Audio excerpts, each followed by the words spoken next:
How's it guys, Munash here, and today I just want to talk about the red goblin bug because I saw a couple of comments in the previous video regarding it, and I mainly just want to explain how you can still play him effectively while he's still bugged. So basically the bug just prevents his energize buffs from being permanent. So even if it's the first buff you activate in the fight, it'll still only last 15 seconds as if it wasn't.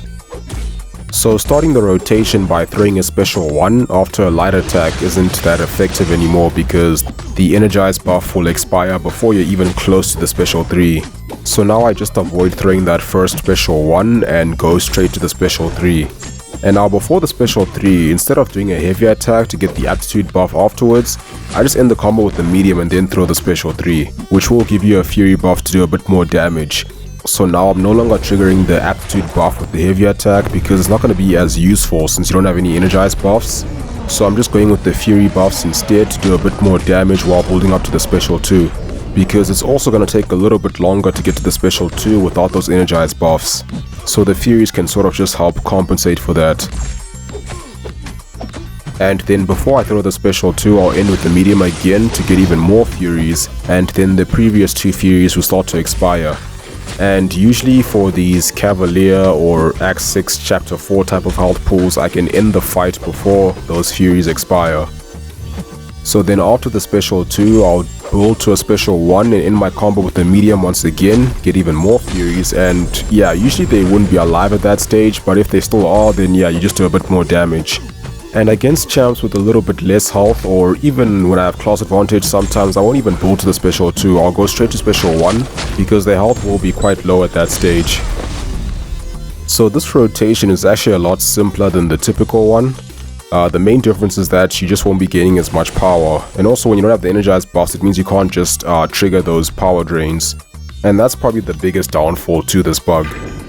But at least you can still get those power drains when you trigger Frenzy with the special 3, which is very important because you do want to play very aggressively after that, so you can build to the special 2 before Frenzy expires.